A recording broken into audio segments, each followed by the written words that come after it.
மதுரையில் சித்திரை திருவிழாவின் முக்கிய நிகழ்வான வைகை ஆற்றில் கள்ளழகர் எழுந்தருளும் வைபவம் இன்று அதிகாலை கோலாகலமாக நடைபெற்றது. லட்சக்கணக்கான பக்தர்கள் முன்னிலையில் பச்சை பட்டுடுத்தி வைகை ஆற்றில் கள்ளழகர் எழுந்தருளிய போது பக்தர்கள் பக்தி கோஷங்களுடன் மகிழ்ச்சி ஆரவாரத்தில் ஈடுபட்டனர்.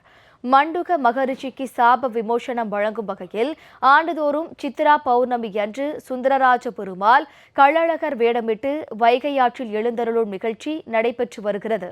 அதன்படி நேற்று முன்தினம் அழகர் கோவிலில் இருந்து சுந்தரராஜ பெருமாள் கள்ளழகர் வேடமிட்டு மதுரை நோக்கி புறப்பட்டார்.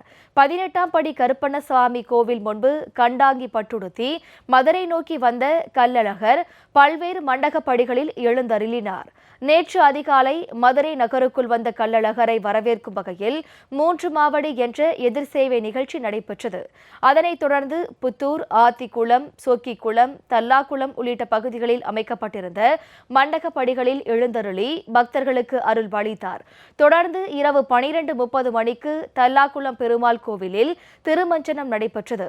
இன்று அதிகாலை 2:30 மணிக்கு ஆண்டாள் சூடி கொடுத்த மாலையை அணிவித்துக் கொண்டு வெட்டிவேர் சப்பரத்திலும் அதன் பின்னர் 1000 பொன் சப்பரத்திலும் எழுந்தருளினார்.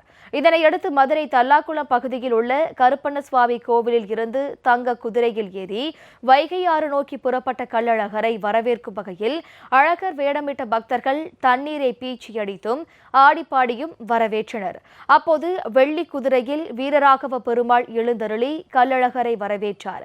வைகை ஆற்றில் கூடியிருந்த லட்சக்கணக்கான பக்தர்கள் தண்ணீரை பீச்சி அடித்தும் சர்க்கரை தீபம் ஏந்தியும் கோவிந்தா கோவிந்தா என பக்தி கோஷம் எழுப்பினர்.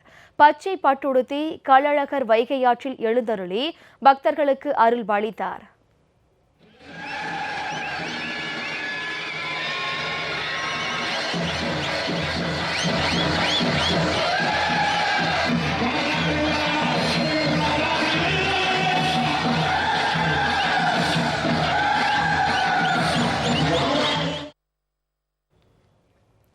தொடர்ந்து ஆற்றில் அமைக்கப்பட்டுள்ள மண்டகப்படியில் சிறப்பு பூஜைகள் செய்யப்பட்டு தீபாராதனைகள் காட்டப்பட்டது.